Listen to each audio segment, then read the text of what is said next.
మా ఆయన నన్ను ఇంటి బయటే వదిలేసి వెళ్ళిపోయిండు అని ఈమంటుంది. లేదు, ఆమెకు అసలు నాతో ఉండడమే ఇష్టం లేదు అని ఆయన అంటున్నాడు. నాకు 4 years అయింది మేడం మ్యారేజ్ అయ్యి. అండర్స్టాండింగ్ లేదు మా ఇద్దరి మధ్య. బలవంతం పెట్టి పెళ్లి చేసుకున్నారు. కొట్లాడుకుంటారా? ఏం చేస్తారు అసలు? వైఫ్ అనేది ఆ అబ్బాయికి ఇంట్రెస్ట్ లేదు. తిరుపతి తీసుకెళ్తున్నారని చెప్పి నువ్వు ఇక్కడే ఉండు అని చెప్పేసి వదిలేసి వెళ్ళాడంట. వదిలేసాడా, వదిలిపెడతా అన్నాడా, ఏంటది? తర్వాత కొట్లాడుకున్న వాళ్ళు అయినా పెళ్ళైన కొత్తలో కలిసి ఉంటారు బేసిక్గా. అసలు ఫస్ట్ ఆఫ్ ఆల్ విడాకుల కేసుకి ఒక రీజన్ ఉండాలి కదా, ఎందుకు అమ్మాయిని వదిలేస్తున్నావు అనడానికి. ఏమని పెట్టిండ్రు? అన్నం తినట్లేదు, ఏదైతే మాకు ప్రాబ్లం అవుతుంది మా ఇంట్లో, ఆ రీజన్ పెట్టి విడాకుల. The most of the cases కి క్రుయాలిటీ గ్రౌండ్స్ మీద డైవర్స్ తీసుకుంటారు ఎక్కువ. ఈ ఆర్డర్ని క్యాన్సిల్ చేసి మళ్ళీ కేసు రన్ చేయడం స్టార్ట్ అవుతుంది. మళ్ళీ రీఓపెన్ చేసినట్టయితే వీళ్ళ విడాకులు రద్దయినట్ట. మేడం ఆమెకి మొగోడు కాదంటాడు అంట. యూకే ఇట్లా అంటుంది కదా, ఆయన ఇట్లా చేస్తుంది అది చేస్తుంది అక్కడ ఉంటలేదు అంటుంది కదా. ఒకసారి సమరం దగ్గరికి వెళ్ళామండి, ఇక్కడ కాదు అక్కడ కాదు. పచ్చిగా మాట్లాడద్దు కానీ అనొద్దు కానీ ఎట్లా అంటే మా ఆయనకు లేదు. ఫస్ట్ నైట్ ఉంటుంది కదా మేడం, అప్పుడు ఒక్కటే కలిసింది, ఇంకా మళ్ళీ తర్వాత కలవలేదు లేదు మేడం. ఏంటి మరి ఇట్లే ఉంటారా విడాకుల? ఏంటి అసలు? తనతో కలిసి ఉండాలని నాకు కోరుకుంది. సుమన్ టీవీ ప్రేక్షకులకి నమస్తే. లైవ్ జర్నీ కార్యక్రమానికి స్వాగతం. Eko Tejas world class electric bike అతి తక్కువ ధరలోనే. ఈరోజు ఒక తమ్ముడు ఒక అక్క ఈరోజు మా దగ్గరకు వచ్చి మా అక్కను వదిలేసిండు మా బావ అని అంటున్నారు. లేదు, మా ఆయన నన్ను ఇంటి బయటే వదిలేసి వెళ్ళిపోయిండు అని ఈమంటుంది. లేదు, ఆమెకు అసలు నాతో ఉండడమే ఇష్టం లేదు అని ఆయన అంటున్నాడు. ఇట్లా ఎవరి వాదన వాళ్ళదే ఉంది. దాంట్లో చాలా విచిత్రమైన బాధ ఇది. అంటే నాకు నా భర్త నాతో కలిసి ఉండట్లేదు ఫిజికల్గా అనేది ఒక పెద్ద ప్రాబ్లం. అంటే బేసిక్గా జీవితంలో ఒక భార్యాభర్తలకి మధ్య సెక్షువల్గా ఎంత కలిసి ఉండాలి అనేది కూడా ఈ రోజులలో తెలుసుకోలేని ఒక ప్రాబ్లం అయిపోయింది. అంటే కౌన్సిలింగ్ అనేది, ప్రీ వెడ్డింగ్ కౌన్సిలింగ్ అనేది ఎంత ఇంపార్టెంటో ఇక్కడనే అర్థమైపోతుంది. కాబట్టి వాళ్ళ సమస్య చెప్పుకోనికి బాధితులు ఇక్కడ ఉన్నారు. అంతేకాకుండా ఇదంతా కూడా మనందరికీ తెలిసిన సీనియర్ హైకోర్టు అడ్వకేట్ నాగేశ్వరరావు పూజారి గారి అధ్యక్షంలో జరుగుతుంది. కాబట్టి ఆయన కూడా ఇక్కడ ఉన్నారు. ఆయన ముందే ఇవన్నీ మాట్లాడతాం. సార్ నమస్తే. నమస్తే మేడం. మరి ఏంది మీ సమస్య ఏంది, ఎందుకు వచ్చారు ఇక్కడికి? నా పేరు శ్రీలక్ష్మి మేడం. నాకు 4 years అయింది మేడం మ్యారేజ్ అయ్యి. 4 years నుంచి అయినా అండర్స్టాండింగ్ లేదు మా ఇద్దరి మధ్య. అండర్స్టాండింగ్ లేదు, ప్లస్ ఇంట్లో వాళ్ళు బలవంతం పెట్టి పెళ్లి చేసుకున్నారు. అండర్స్టాండింగ్ లేదు అని అంటే కొట్లాడుకుంటారా? ఏం చేస్తారు అసలు అండర్స్టాండింగ్ లేక? అసలు తను నన్ను మాట్లాడటం కానీ ఏది లేదు మేడం. ఏదో పెళ్లి చేసుకొని ఇంట్లో ఉంచుకున్నారు. 4 సంవత్సరాలు అయింది కానీ మాట్లాడుకో. అస్సలు పేరెంట్స్ తప్ప వైఫ్ అనేది ఆ అబ్బాయికి ఇంట్రెస్ట్ లేదు. కాదమ్మా, ఇప్పుడు కలిసి ఉన్నారా, ఒక దగ్గర ఉన్నారా? ఉన్నాం మేడం. ఎన్ని రోజులు ఉన్నారు? 4 years ఉన్నాము. అంటే ఇది 3 years కన్ఫర్మ్ మేడం. 4 year ఇప్పుడు జరుగుతుంది.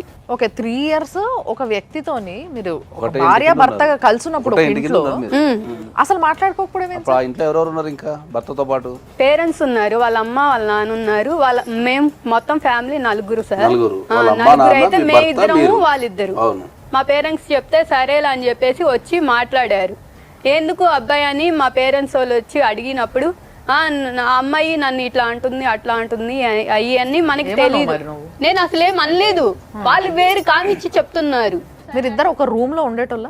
ఉన్నాం మేడం. ఉన్నా కూడా తను నాతో అసలు ఏమీ లేదు. వస్తాడు నైట్ 1కి వస్తాడు మేడం. 1కి వచ్చి ఇంకా అబ్బాయి మొబైల్ చూసుకోవడం, పడుకోవడం, అంత మించి ఏం లేదు మేడం. నువ్వు మాట్లాడా? అస్సలు. నువ్వు ప్రయత్నించినావు ఎప్పుడైనా మాట్లాడడానికి కానీ, లేకపోతే ఆయనతో కలిసి బయటకు వెళ్ళడానికి కానీ, ఏదైనా ఎక్కడికైనా? బయటకంటే అప్పుడప్పుడు వెళ్తాం మేడం. వెళ్ళినా కూడా ఇంకా మామూలుగా వెళ్ళి మూవీకి అలా వెళ్ళొస్తాం. ఇంత ఆర్టిఫిషియల్ గా ఉండగలుగుతారని నాకు ఇప్పుడే అర్థమవుతుంది అసలు నిజంగా. అసలు పెళ్లి కొత్తలో ఇద్దరికి సంబంధం లేకున్నాడు. ఒక ఆడ మగ అంటేనే బేసిక్ గా ఆపోజిట్ జెండర్స్ అట్రాక్షన్ ఎక్కువ ఉంటుంది ఇద్దరి మధ్యలో. కొత్తగా ఎంత ఇష్టం లేని వాళ్ళైనా తర్వాత కొట్లాడుకున్న వాళ్ళైనా పెళ్ళైన కొత్తలో కలిసి ఉంటారు బేసిక్ గా. కానీ వీళ్ళు మొదటి నుంచే కలిసి ఉండటం లేదు, మాట్లాడడం లేదు అంటే అరేంజ్డ్ మ్యారేజ్ అమ్మా మీది? ఆయన ఏం చేస్తారు? మా ఆయన accountant sir. Accountant private private మిల్లో రైస్ మిల్లో అకౌంటెంట్. ఓకే. మీరైతే ఏం జాబ్ చేయరు? లేదు. పెళ్ళైన తర్వాత ఇమ్మీడియట్లీ 8 months ఉన్నారా లేదా మధ్యలో ఉన్నారా? మేము 2 years దాకా పేరెంట్స్ వాళ్ళ ఇంట్లోనే ఉన్నాము.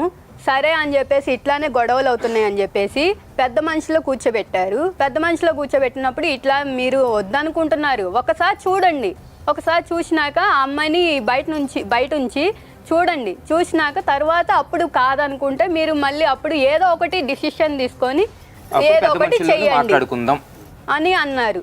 అంటే సరే అని చెప్పేసి పెద్ద మనుషులు అని 1 year 8 months ఉంచారు. 8 months ఉంచినాక మా ఫాదర్ చనిపోయారని చెప్పేసి నేను మా ఇంటికి వచ్చాము. అందరం వచ్చాము, 4 వచ్చాము. వచ్చినాక సరేలా అని చెప్పేసి 4 వచ్చాము. వచ్చినాక అయిపోయినాక మళ్ళీ అది చనిపోయినాక తీసుకొని వెళ్ళాలా లేదా?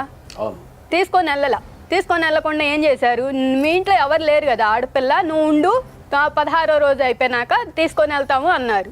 సరే అని చెప్పేసి అట్లానే వెళ్ళాక 1 month కూడా అంత 1 నెల కూడా ఇంకా అట్లానే కంటిన్యూ ఏదో ఒకటి గొడవ పెట్టడం, తన్నడం, తిట్టడం, అట్లా ఇష్టం వచ్చినట్టు మాట్లాడారు. కొడతాడా? నేను కొడతాడు మేడం. డ్రింక్ అలవాటు ఉంది మేడం తనకి, తాగొచ్చి కొడతాడు. ఆ పెస్టేజన్ ఇప్పుడు ఆఫీస్లో పెస్టేజన్ కూడా కలిపి నన్ను ఇష్టం వచ్చినట్టు కొట్టతాడు మేడం. నువ్వు ఎప్పుడు అడగలేదా ఎందుకు నాతో మాట్లాడలేవు, మళ్ళీ కొట్టడం ఏంటి అసలు? అడిగా మేడం, అడిగినా కూడా వాళ్ళ పేరెంట్స్ లేదు, నేను మాట్లాడను. మరి ఇష్టం లేకపోతే పెళ్లి ఎందుకు చేసుకున్నాడు? ఏం సమాధానం చెప్పట్లా. మేము కూడా వాళ్ళ ఇంటికి వెళ్ళినప్పుడు అండి, ఇప్పుడు మేము 4 వెళ్ళాం. మేము 1 వెళ్తే 5 దాకా వాళ్ళు పెద్దవాళ్ళు తెచ్చుకున్నారు. మమ్మల్ని 5 గంటలు కూర్చోబెట్టి రోడ్డు మీద ఇంట్లోకి రానివ్వలే. అంటే వచ్చారు, కూర్చున్నారు, ఒక 5 నిమిషాలు కూర్చోబెట్టారు. ఇక్కడే ఉన్నా, పక్కనే ఉన్నా, అక్కడ ఉన్నా, ఇక్కడ ఉన్నా అని చెప్పి వాళ్ళు చుట్టాలందరికి ఫోన్ చేసుకొని చిన్నగా వచ్చారు తీరగా. కాదబ్బా, ఇప్పుడు నువ్వేమైతావు ఈమెకి? నేను సొంత తమ్ముడిని అండి. ఇంట్లో ఈ మొక్కతే కదా ఆడపిల్ల? అవునండి. మీరెంతమంది? మేము మొత్తం 3 పిల్లలం అండి. నేను, అన్నయ్య, అక్క. మీ అన్నయ్య ఉన్నారా? చనిపోయారండి. మీ అన్న గాని, మీరు గాని, మీ నాన్న గాని ఒక ఆడపిల్లకి పెళ్లి చేసేటప్పుడు చూసుకోవాలి కదా. మా మదర్ చనిపోయి June 10కి చనిపోయారు, 20లో చనిపోయారు. చనిపోయిన 3 daysకి వచ్చి ఇట్లా సంబంధం ఉంది చేసుకుంటారా అని అడిగారు. ఫాదర్ అన్నారు నాకు తెలీదు, నేను చెయ్యను, మా అబ్బాయి ఉన్నాడు, మా అబ్బాయి చూసుకుంటాడు ఏదైనా. అంటే ఈ అబ్బాయి కాదు, ఇంకో అబ్బాయి, ఆ అబ్బాయి చూసుకుంటాడు, చూసుకొని అన్నీ మాట్లాడుకున్నాక చేసుకుంటాము అన్నారు. సరే అని చెప్పేసి ఆ అబ్బాయి ఏం చేశాడంటే, ఇప్పుడు ఆ అబ్బాయి అంతా బాగానే ఉంది, వాళ్ళందరూ సంపాదించే వాళ్ళే కదా, అమ్మాయిని బాగానే చూసుకుంటారా అని ఉద్దేశంతో అబ్బాయి చేశాడు. నువ్వు ఇష్టంగానే చేసుకున్నావా పెళ్లి? ఇష్టంగానే చేసుకున్నాం మేడం. పెళ్లికి ముందు మీ ఇద్దరు మాట్లాడుకున్నారా అమ్మా? మాట్లాడాము సార్, 1 month మాట్లాడాము.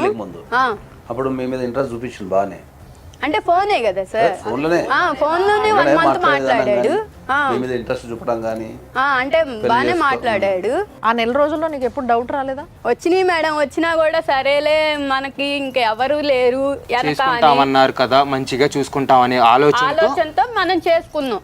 పోనీ పెళ్లి తర్వాత ఇంకెవరితోనన్నా కలిసి ఉండడం, ఆయన ఇంకెవరితోనన్నా రిలేషన్ ఉందా మీ ఆయనకి? ఉన్నాయి. వేరే రిలేషన్ ఉందా? ఉంది. ఇంకో అమ్మాయి ఉంది జీవితంలో? ఉంది. ఎప్పటి నుంచి? పెళ్లికి ముందు నుంచి ఉందా, పెళ్ళప్పుడు స్టార్ట్ అయిందా? ఎప్పుడు? పెళ్లికి ముందు నుంచే ఉంది. పెళ్లికి ముందు నుంచే ఉంది. ఇప్పుడు కూడా అమ్మాయితో మాట్లాడతాడా? తిరుపతి తీసుకెళ్తున్నారు అని చెప్పి మా ఊరు మధ్యలోనే కదా, అక్కడ వదిలేసి నువ్వు ఇక్కడే ఉండు అని చెప్పేసి వదిలేసి వెళ్ళాడంట. రోడ్డు మీద కొట్టేసి వెళ్ళిపోయాడంట. ఏ ఊరు మీది? పిడుగురాలు మేడం. వదిలేసాడా, వదిలిపెడతా అన్నాడా, ఏంటది? వదిలేసి వెళ్ళిపోయాడు మేడం. బయట వదిలిపెట్టి వెళ్ళిపోయాడు, రోడ్డు మీద వదిలేసి వెళ్ళిపోయాడు. మరి నువ్వెట్లా ఆగిపోయావు? మరి నువ్వు వెళ్ళలే? వెళ్తే ఆడ నన్ను నెట్టేసి నేను కారు ఎక్కుతున్నా కూడా నెట్టేసేసి కారు మీద నుంచి ఫోన్ ఇచ్చాడు మేడం.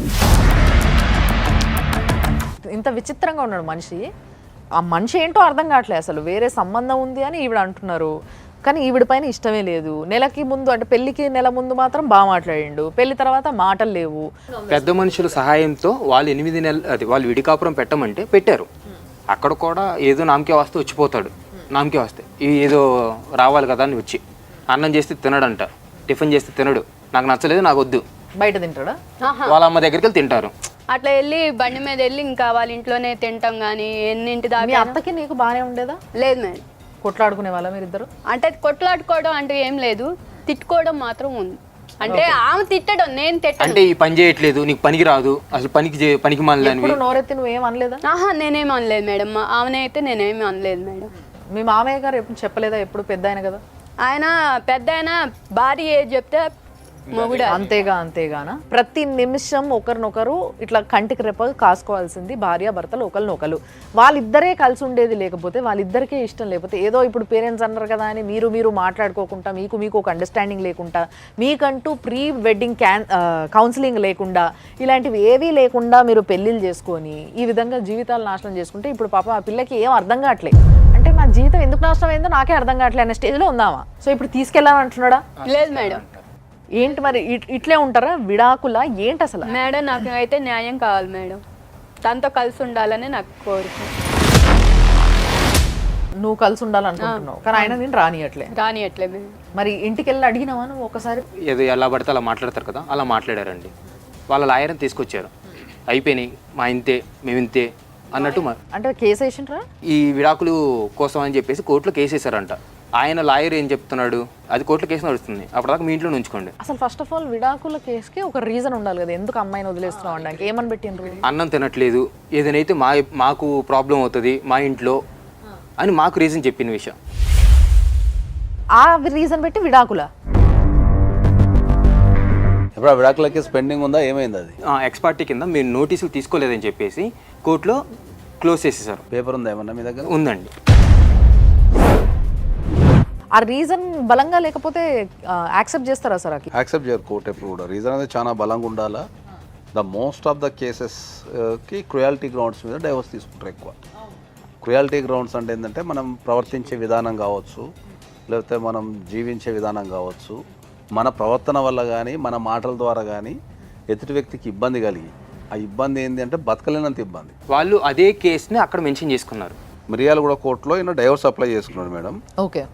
అప్లై చేసుకుంటే ఈయనకు ఎక్స్పార్టీ అయింది. ఇది ఎక్స్పార్టీ అంటే ఎక్స్పార్టీ అంటే ఏంటంటే ఎప్పుడైనా కూడా సివిల్ కేసులు ఉంటాయి కదా, కేసులు ప్రధానంగా 2 రకాలు ఉంటాయి. ఒకటి సివిల్ కేసు, ఒకటి క్రిమినల్ కేసు. సివిల్ కేసులలో కనుక ఎవరైనా ఒక వ్యక్తి పోయి కోర్టులో కేసు వేసుకున్న తర్వాత కోర్టు ఏం చేస్తుంది, ఇమీడియట్లీ ఆపోజిట్ పార్టీకి నోటీసులు పంపిస్తుంది.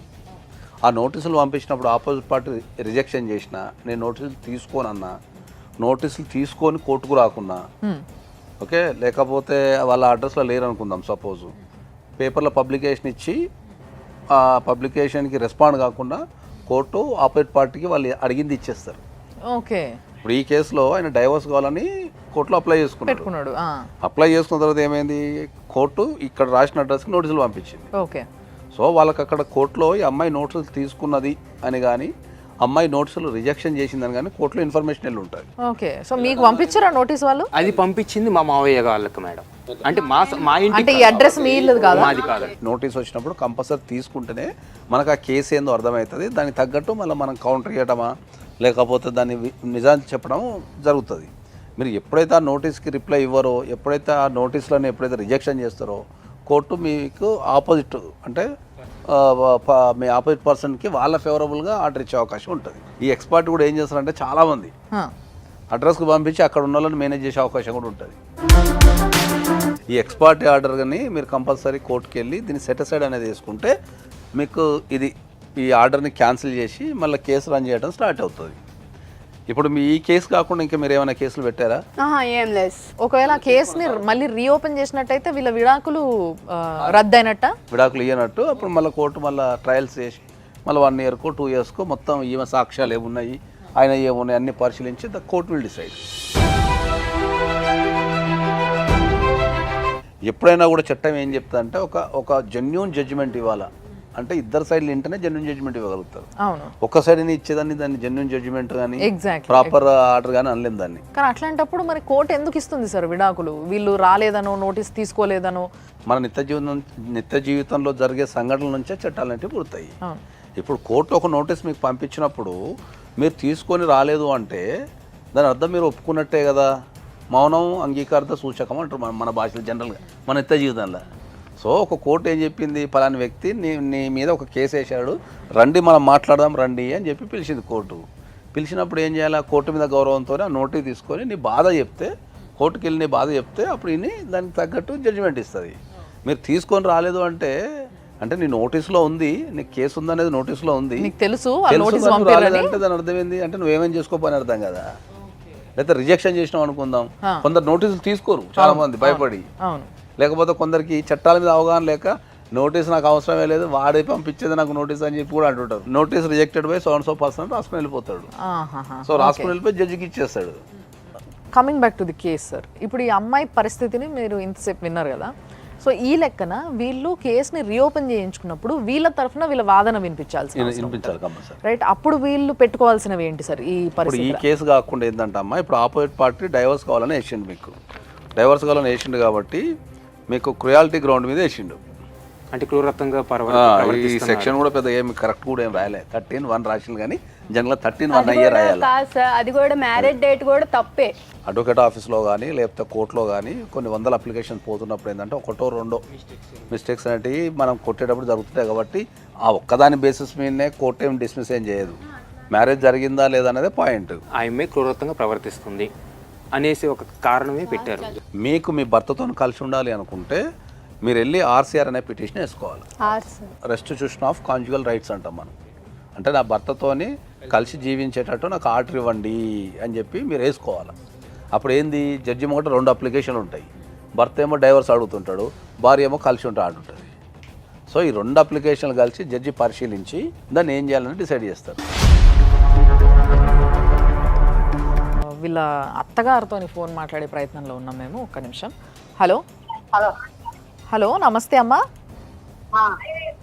మేము సుమన్ టీవీ నుంచి ఫోన్ చేస్తున్నామమ్మా. మీ కోడలు ఇక్కడ ఉంది, మణికంఠ మీ అబ్బాయి కదా. సో మరి మీ కోడలు ఇక్కడ వచ్చి కూర్చున్నారు, నన్ను ఇట్లా ఇంటి దగ్గర వదిలేసిండ్రు, నన్ను తీసుకుపోతలేరు, నా భర్త పెళ్ళై 4 సంవత్సరాలు అవుతుంది నాతో కలిసి ఉండట్లేదు, నన్ను కొడుతున్నాడు అని చెప్తుందామా. మేడం ఆమెకి మొగోడు కాదంటాడు ఫస్ట్ నుంచి వాళ్ళ అమ్మ నాన్న ఉన్న కానీ అదే ఏదింపులు. అంటే మీ కోడలు అనిందా అట్లా? వాళ్ళు అనబట్టే కదా ఒక్కసారి ఏం తెలవ కన్నదక్క అని వాళ్ళ నాన్నకు అర్థం చెప్పకొచ్చింది. అంటే ఆ అమ్మాయి చెప్తుందమ్మా, ఆ అమ్మాయి ఏమంటుందంటే నా భర్త 4 సంవత్సరాల్లో 3 సంవత్సరాలు ఒకటే ఇంట్లో కలిసి ఉన్నారంట కదా మీరందరూ, కలిసి ఉన్నా కానీ భర్త నన్ను ముట్టుకోలేదు అని చెప్తుందామా. మరి ఉన్నప్పుడు మొగడు ఎందుకంట మరి ఆమె అంటుంది మరి నన్ను ముట్టుకోలేదు, నేనంటే ఇష్టం లేదు, కానీ ఇంకో అమ్మాయి ఉంది ఆయనకి అని చెప్తుందామా. ఇంకొక అమ్మాయి ఉంటే ఏడు ఎట్లా పోతుంది, ఎట్లుంటది అమ్మాయి పిల్లలు చేసుకున్నాక చేతులారా నాశనం చేసుకున్నా జీవితం.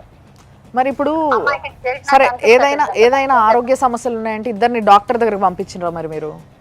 చూపించాం, మా వాడికి లేదని చెప్పేది ప్రకారం చేస్తే వాళ్ళు అన్నారు కదా యూకే ఇట్లా అంటుంది కదా, ఆయన ఇట్లా చేస్తుంది అట్లా చేస్తుంది అక్కడ ఉంటలేదు అంటుంది కదా. ఒకసారి సమరం దగ్గరికి వెళ్ళామండి, ఇక్కడ కాదు అక్కడ కాదు, విజయవాడ సమరం దగ్గరికి వెళ్ళాం. మీ వాళ్ళ వాళ్ళ ఏం లేదు, ఎందుకు మాట్లాడుతున్నావు ఆమె తెలియదయ్యా అని చెప్పారు. నేను హాస్పిటల్ కూడా చూపించాను మేడం ఆమెకి. ఆమె ఏమన్నదంటే ఈమె గర్భసంచి ఇచ్చుకోవట్లేదు మేడం ముట్టయినాక, ఆమె నెలలు కూడా సరిగ్గా రాకపోయేది, అంత ముందు రాకపోయేదంట.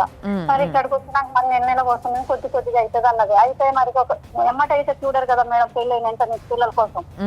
ఆమె చెప్పేసి 1 సంవత్సరం ఆగిన కానీ చూపిస్తూనే ఉన్నా, చూపిస్తే ఆయనకు చూడరు అని మేడం దగ్గర అంటే అన్నది కదా.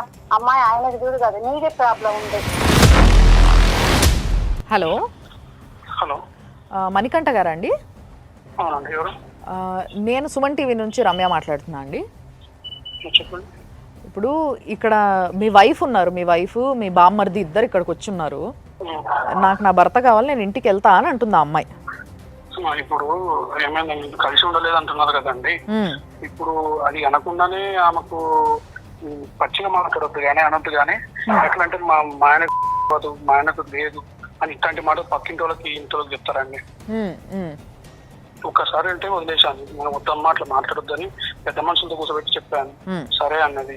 సరే అన్న తర్వాత కూడా మళ్ళీ 2వ అదే మాట అని, 3వసారి అదే అని, వాళ్ళ ఇంటికాడని మోతనం లేదు ఆతనం లేదు అని చెప్పి అన్నది. అది కరెక్టేనండి? నాకు అర్థమైంది. అంటే మీరు చెప్పేది చెప్పినట్టుగా నిజంగా అదే జరుగుంటే మాత్రం ఏ అబ్బాయికైనా కొంచెం ఇబ్బందికరమే, అట్లా చేయడం తప్పే. మీకు మీ భార్య అంటే ఇష్టం లేదా? లేదండి ఇప్పుడు నాకు ఆ మాటలు అన్న తర్వాత నాకు అసలుకే పోయింది. ఇప్పుడు కాదు, పెళ్ళైన తర్వాత. ఇప్పుడు పెళ్లికి నెల రోజుల ముందు బాగా ఫోన్ మాట్లాడుకున్నారట, బాగున్నారట కదా ఇద్దరు? బాగా మాట్లాడుకోలేదండి, ఏదో సాయంత్రం మార్నింగ్ మామూలు మాట్లాడాము. ఎందుకు మీకు ఇష్టం లేదా మరి? పెళ్లి ఇష్టం లేక చేసుకున్నారా, ఇష్టం ఉండి చేసుకున్నారా? ఇష్టం ముందే చేసుకున్నాను, ఇష్టం లేక చేసుకోలేదు అనలేదు నేను. ఇష్టం ముందే చేసుకున్న తర్వాత ఇవన్నీ మాటలు మాట్లాడిన తర్వాత ఎట్లుంటారు, ఇప్పుడు మూడు అన్న తర్వాత ఉంటాడు. అంటే పెళ్లి ముందే మాట్లాడిందా మీతో ఇవన్నీ? ఇవన్నీ కాదు, పెళ్లి అయిన తర్వాత మాట్లాడింది అంతా. ఓకే, పెళ్ళైన తర్వాత అసలు పెళ్లి అయినప్పటి నుంచి అసలు మాటలే లేవు అని చెప్తుంది అమ్మాయి. మరి మీకు అట్టెట్టుంటాయండి, ఉండకుండా ఎట్లుంటా చెప్పండి. అదే అందుకే అడుగుతున్నా, అమ్మాయి చెప్పింది నాకు ఒక వర్జను, మీ వర్జన్ ఏంటనేది అడుగుతున్నా నేను. ప్లస్ ఇప్పుడు ఎవరైనా సరే ఎంతసేపు చేస్తారండి మా అంటే ఒక సరే బయట వచ్చిపోతుంది అంటే బయటికి వచ్చిందా, మంచి వద్దు చెడు వద్దు, ఎంతసేపు ఉన్నా తప్ప ఇంకేమీ లేదా. ఒక్క నిమిషం, ఏంటంటే అమ్మాయి చెప్తున్నది వాళ్ళ ఇంటి దగ్గర ఎవరు లేకున్నా కూడా బయటే వదిలేసి వెళ్ళిపోయినారంట. ఎందుకు అంత కక్ష ఎందుకు మరి? చెప్పేదేనండి, ఇవన్నీ మాటలు పడితే ఏడపడతానండి, నాకు అర్థం కాదు. ఆ ఇంట్లో 10 రోజుల నుంచి అన్నం తినకుండా కూర్చుంటే చచ్చిపోతే ఎవరి ప్రాబ్లం, ఎవరు రెస్పాన్సిబిలిటీ అండి? మీరు భర్త కదండి, అడగాలి కదా ఎందుకు తినట్లేదని, తినిపించాలి కదా. నాకు ఆకలి కావట్లేదని మాట్లాడుతున్నామా అంటే ఏం చేయను మరి. అందుకని ఇంటికాడ వదిలిపెట్టి వచ్చేసి నాకు ఇవన్నీ ఫ్రీ కార్డులు ఉన్నాయని చెప్పి వద్దు అనుకున్నాను నేను. ఇంకా అంటే మీకు ఇంకొకరితో ఎవరితోనో సంబంధం ఉంది అని అంటుంది మరి? లేదు, ఎవరో చెప్పమనండి మరి, నాకు ఎవరో చెప్తే నేను కూడా పోతాను అక్కడికి. మరి మీ దగ్గర ఏమైనా ప్రూఫ్లు ఉన్నాయమ్మా ఆయనకి ఏమైనా సంబంధం ఉందని? వాళ్ళ ఫోన్లోనే ఉన్నాయని చెప్పేసి చూసారంతే. తనని కొట్టారంటున్నారు, మరి ఎందుకు కొట్టారు మీరు? చెప్పేదేనండి, ఈ మాటలు మాట్లాడుతుంటే ఒక్కసారి కాదు 2 సార్లు కాదు, ఊకే మాట్లాడుతుంటే ఏమన్నా మరి నీకు బుజ్జగించి చెప్పినా వినట్లేదు. ఒక తెప్పేసిన అప్పుడు కూడా ఏం లేదు, మరి ఏం చేద్దాం చెప్పండి. ఇప్పుడు ఆమె ఏమంటుందంటే నాకు నా భర్త కావాలి అని చెప్పేసి ఆ కేసుని తిరిగి ఓపెన్ చేపిస్తా అంటుంది. నాకైతే అవసరం లేదండి, నాకైతే అది వాస్తవం. ఎంత కుట్టుకున్నా సరే నేను చావడానికి ఏం చేద్దాం కానీ నాకైతే అవసరం లేదు. ముందే చెప్తున్నా కదా, అది కూడా వాస్తవం. 4 రోజుల కింద ఫోన్ చేసి 50 లక్షలు ఇస్తే నువ్వు వదిలేస్తా అని మాట్లాడిందా లేదా అడగండి. రికార్డింగ్ ఉందా అండి ఏమైనా మీ దగ్గర? రికార్డింగ్ ఐఫోన్ అంటే నాది రికార్డింగ్ లేదు. సో ఇప్పుడు మీ ఆయనకు 2 రోజుల కింద ఫోన్ చేసినావా, నిజమేనా ఇది?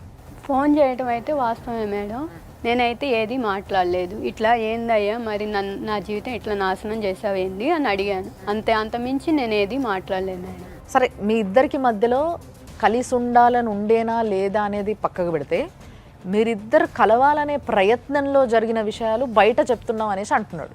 బయట చెప్పలేదు మేడం, మా పేరెంట్స్కే ఒక్కరికే చెప్పాను. దానికన్నా ముందు మీరిద్దరు డిస్కస్ చేసుకున్నారా? అయ్యా మరి ఇట్లా ఉంది, మరి ఇంకొంచెం ట్రై చెయ్యి అని అడిగాం. అడిగితే నాకు అవసరం లేదు, నేను చెయ్యను, నాది ఇంతే అని మాట్లాడాడు. సరే అని చెప్పేసి సరే ఇట్లానే అంటున్నాడు కదా అని వాళ్ళ పేరెంట్స్కి చెప్పాను, వాళ్ళ మదర్కే చెప్పా. ఇట్లా అంటున్నాడండి, ఇట్లా అంటున్నాడు అత్తయ్య, మరి ఏం చేయాలి అని సరే అని చెప్పేసి సరే అని అట్లానే ఆగిపోయా. 1 year దాకా ఆగిపోయా. ఫస్ట్ నైట్ ఉంటుంది కదా మేడం, అప్పుడు ఒక్కటే కలిసింది, ఇంకా మళ్ళీ తర్వాత కలవలేదు మేడం. సో అసలు మీ ఇద్దరికి అసలు ఫీలింగ్సే లేవు మేడం, ఆ అబ్బాయికి అంటూ లేదు, నాకున్నాయి. సో సార్, బేసిక్గా మీరు మొత్తం విన్నారు, అంతా మన ముందే జరిగింది. సో వాళ్ళిద్దరు తల్లి కొడుకులు కూడా మాట్లాడినారు మనతోని. సో ఇద్దరికి ఒకరిపైన ఒకరికి అట్రాక్షన్ లేదు బేసిక్గా. ఈ విషయం క్లియర్గా అర్థమవుతుంది. ఈమెకి ఇష్టం ఉన్నా ఆయన రావట్లే అని ఏమంటుంది. ఇదే మెయిన్ సమస్యగా కనిపిస్తుంది తప్పితే వేరే ఏ సమస్య కనబడతలేదు వీళ్ళ రిలేషన్లో. సో ఇలాంటి సమస్యను మరి ఏం చేయాలంటారు? అసలు దీన్ని ఎట్లా తీసుకోవాలి? కౌన్సిలింగే కంపల్సరీ. వీళ్ళు కలవకపోవడం అనేది ఒరిజినల్ సమస్య. అవును, ఆ ఒరిజినల్ సమస్య నుంచే మిగతా అన్నీ ఉత్పన్నమైపోయి వీళ్ళిద్దరి మధ్యలో ఈ అపోహలకు కానీ వాటికి కానీ దారితీసింది ఇది. సో వీళ్ళు ఒకవేళ కనుక కలిసి ఉండాలి అనుకుంటే మాత్రం డెఫినెట్లీ ఈ కౌన్సిలింగ్ ద్వారా అయితే వీళ్ళు 100% మార్చగలిగే అవకాశం ఉంది. ఆయనకు డైవర్స్ వచ్చినాయి కాబట్టి, ఎక్స్పార్టీ డైవర్స్ వచ్చినాయి కాబట్టి ఆయన స్ట్రాంగ్గా నేను కంపల్సరీ కోర్టుకి వెళ్తాన్నాడు కాబట్టి వెళ్ళిండు కాబట్టి రాకపోవచ్చు. ఏం కన్సిడర్ చేస్తారు? అసలు ఏమీ లేవు ఇద్దరి మధ్యలో, రిలేషన్ ఎత్తైతే లేదు అసలు. ఒకదానికి వీళ్ళు చెప్తున్న దానికి ప్రూఫ్ లేదు, వాళ్ళు అంటున్న దానికి ఇది లేదు. సో ఇప్పుడు ఈ అమ్మాయి కనుక కలిసి ఉంటా అంటే మాత్రం మనం డెఫినెట్లీ ఆర్సీఆర్, ఇంతకుముందు మనం చెప్పినట్టు ఆర్సీఆర్ పిటిషన్ వేసుకుంటే అక్కడ జడ్జి గారు కౌన్సిలింగ్ చేస్తారు. ఓకే, అప్పుడు తప్పకుండా రావాల్సిందే అబ్బాయి కూడా. డెఫినెట్లీ రావాలి. ఓకే, ఇప్పుడు ఇది రీఓపెన్ అయిన తర్వాత దీంట్లో కూడా కౌన్సిలింగ్ అడగచ్చు, దీంట్లో కూడా కౌన్సిలింగ్ అడగచ్చు, దాంట్లో కూడా కౌన్సిలింగ్ అడగచ్చు. ఓకే. ఫ్యామిలీ కేసులలో ఎప్పుడైనా ఏంటంటే ఎవరైనా డైవోర్స్ చేసినప్పుడు అది ఫస్ట్ కౌన్సిలింగ్ కానీ మీడియేషన్ కానీ పంపిస్తారు. అక్కడ సమస్యను ఐడెంటిఫై చేస్తారు. ఎగ్జాక్ట్లీ ఈమె వర్షన్ వింటారు, వాళ్ళ వర్షన్ వింటారు. విన్న తర్వాత ఇప్పుడు మనం ఏదైతే చేస్తున్నామో సేమ్ అక్కడ కూడా అంతే. వీళ్ళకి ఎగ్జాక్ట్లీ ఏముంది, ప్రాబ్లం ఏముందని ఐడెంటిఫై చేసి వాళ్ళని కలపడానికి కానీ లేదా ఒకవేళ కలిసి ఉండలేము అనుకుంటే వాళ్ళని డైవర్స్ వైపుకి కానీ తీసుకెళ్తారు. ఇద్దరి మధ్యలో కొట్లాటలు లేవు, ఒక కౌన్సిలింగ్తో సెట్ అవుతుందని అనుకుందాం. సెట్ అయితే మంచిదే, అవ్వకపోతే ఈమె పరిస్థితి ఏంటి మరి? ఆమెకి ఎవరున్నా లేకపోయినా ఆమెకు చట్టం అయితే అండగా ఉంది కదా. చట్టం అయితే ఎప్పుడు ఆమె తరపున నిలబడుతుంది తప్పకుండా. ఇప్పుడు అదే చెప్తున్నాం మనం. ఆమె గనక కలిసి ఉండాలి అనుకుంటే ఆమె ఇప్పుడు చేయాల్సింది ఆర్సీఆర్ అనే పిటిషన్ వేసుకోవచ్చు. లేదు అనుకుంటే వెళ్ళి అత్తగారింట్లో కూడా ఉండొచ్చు. ఆమె డైరెక్ట్ వెళ్ళిపోయి ఉండొచ్చు అని మీరు చెప్తున్నారు సార్. ఇంట్లోకి కూడా రాని అట్లా చుట్టుపట్టి ఈడ్చుకొడుతున్నారు సార్. మీరు డొమెస్టిక్ వైలెన్స్ కింద మీరు కేసు వేసుకోవచ్చు. రెసిడెన్స్ ఆర్డర్ అని ఉంటుంది.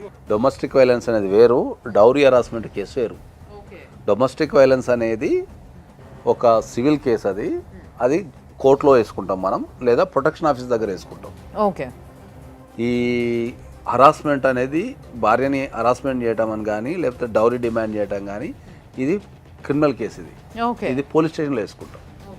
ఈ రెండు డిఫరెంట్. చాలామంది ఏంటంటే ఈ రెండు ఒకటే అనుకుంటుంటారు. డీపీ యాక్ట్ అంటారు. డీపీ యాక్ట్ అంటే ఏంది? Dowry prohibition act. అందరూ డీపీ యాక్ట్ అంటే డొమెస్టిక్ వైలెన్స్ యాక్ట్ అని అందరూ అనుకుంటుంటారు. డొమెస్టిక్ వైలెన్స్నేమో మనకు ఆడపిల్లలకి ఏమైనా ఇబ్బంది కలిగినప్పుడు దాంట్లో చాలా దగ్గర నాకు తెలిసి ఒక 20 to 25 రిలీఫ్స్ ఉన్నాయి దాంట్లో. ఇప్పుడు ఈమె వర్కింగ్ ఉమెన్ కాదు కాబట్టి మెయింటెనెన్స్ వేసుకోవచ్చు. ఓకే. ఒకవేళ ఏమో ఆ వ్యక్తిని పెళ్లి చేసుకోవడం ద్వారా ఆమె జీవితాన్ని కోల్పోయింది అనుకుంటే కాంపెన్సేషన్ వేసుకోవచ్చు, అలిమనీ కూడా వేసుకోవచ్చు. 498 కేసు వేసాం సార్ ఫస్ట్లోనే. అంటే ఈ కేసు రాకముందు వేసాము. వాళ్ళు ఏంటంటే డబ్బు చూస్తున్నారు కానీ మనిషిని వాల్యూ అనేది చూడట్లేదు. పోలీసులు ఏంటంటే లేదమ్మా వాళ్ళు ఏది అంటున్నారు అదంటున్నారు, మేనేజ్ చేసేసి డబ్బులతో వెళ్ళిపోతున్నారు. వాళ్ళకెళ్ళి సపోర్ట్ వస్తుంది కానీ మాకెళ్ళి సపోర్ట్ అంటే ఎవరు లేరు. ఇప్పుడు ఎప్పుడైనా సరే ఒక ఆడపిల్ల వెళ్ళి ఒక పోలీస్ స్టేషన్లో కేసు పెట్టినప్పుడు ఏంటంటే జనరల్గా ఆడపిల్ల సైడ్ నిలబడతారు పోలీసు వాళ్ళంతా. ఓకే. ఒక్కసారి నువ్వు అప్లికేషన్ ఇచ్చిన తర్వాత డెఫినెట్లీ వాళ్ళని పిలవాల్సిందే. పిలిచిన తర్వాత అక్కడ కూడా కౌన్సిలింగ్ చేస్తారు. ఫ్యామిలీ ఇష్యూ కాబట్టి జనరల్గా ప్రతి ఫ్యామిలీ ఇష్యూలో ప్రతి దగ్గర కౌన్సిలింగ్ ఎందుకు చేస్తారు అంటే ఏంటంటే వాళ్ళకి ఏమన్నా ఆవేశం కానీ లేకపోతే అర్థం చేసుకునే తత్వం కానీ ఒక రెండు డిఫరెంట్ వ్యక్తులు కలిసినప్పుడు ఏంటంటే వాళ్ళిద్దరు కలిసి సాగడానికి కొంచెం టైం పడుతుంది.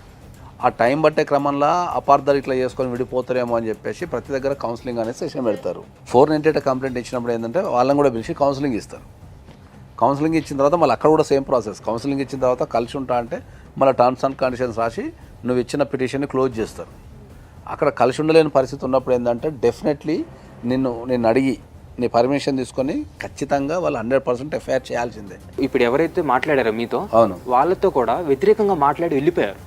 ఆ పెద్ద మనుషులతో కూడా వ్యతిరేకంగా. అవును, మాకు అవసరం వాళ్ళు స్ట్రాంగ్గా ఫిక్స్ అయిపోయింది అంటే ఇర్రెస్పెక్టివ్ ఆఫ్ ద సిచ్యువేషన్ నేను అమ్మాయిని తీసుకెళ్ళి ఉండలేను అనేది వాళ్ళు చాలా స్ట్రాంగ్గా ఫిక్స్ అయిపోయారు. ఇంతకుముందు మీరు అన్నట్టు పోలీస్ స్టేషన్లో కనుక కేసు తీసుకోకపోతే మీరు ఆయన పై అధికారి, ఇప్పుడు ఒక పోలీస్ స్టేషన్లో తీసుకోలేదు, ఒక ఎస్ఐ స్థాయిలో సిఐ స్థాయిలో తీసుకోకపోతే వాళ్ళ పై అధికారికి కంప్లైంట్ ఇవ్వచ్చు. ఇది కూడా కాకపోతే మీరు డైరెక్ట్ కోర్టుకి వెళ్తే కోర్టే డైరెక్ట్ ఎఫ్ఐఆర్ చేసేస్తారు, కోర్టు చేస్తారు. డిఎస్పీకి వెళ్ళి 498 కేసు ఓపెన్ చేపిద్దామంటే మేము స్పందనలు వేసినప్పుడు వాళ్ళు ఒకటే అన్నారు, ఆల్రెడీ విడాకులు వచ్చిన తర్వాత నువ్వు 498 కేసు వేసేది ఏంటి, ఎక్కడుంది ఈ చట్ట ప్రకారం అని చెప్పేసి మమ్మల్ని బెదిరించారు.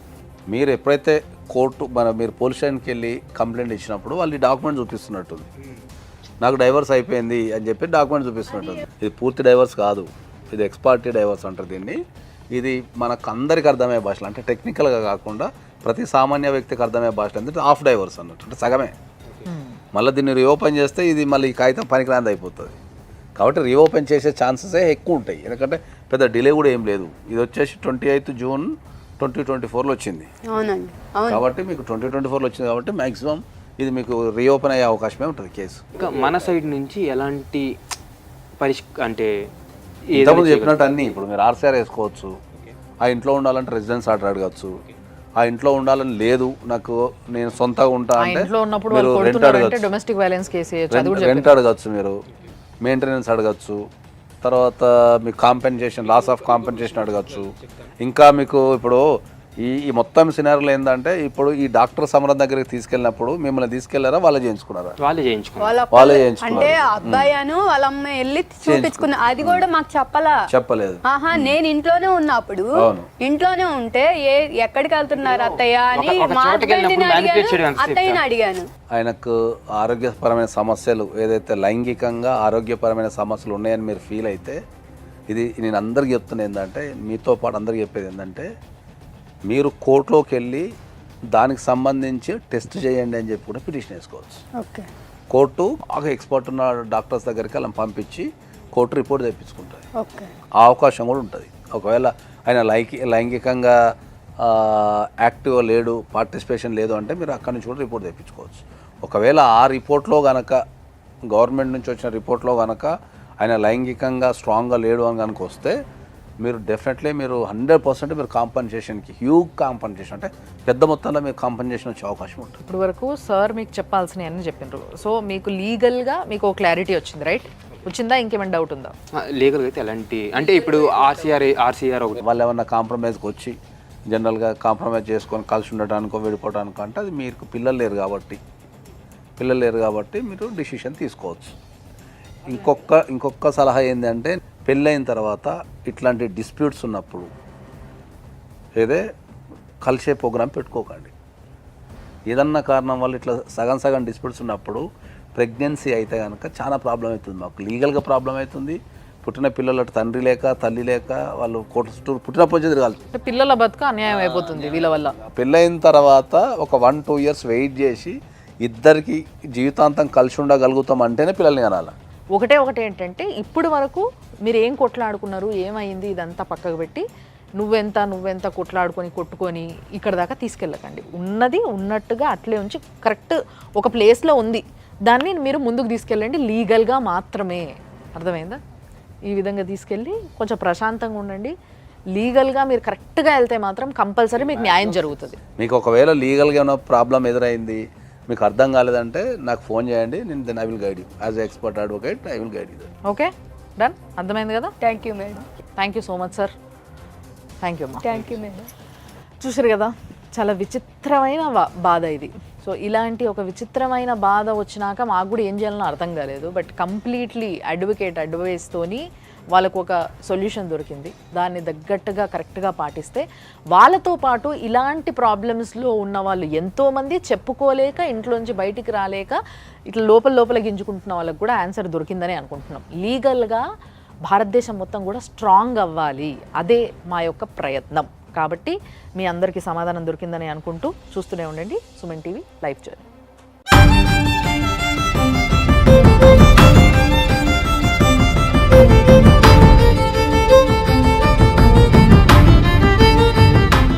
యాంకర్స్ డ్రెస్ కటసి saree house, OU colony, Shaikpet, Hyderabad.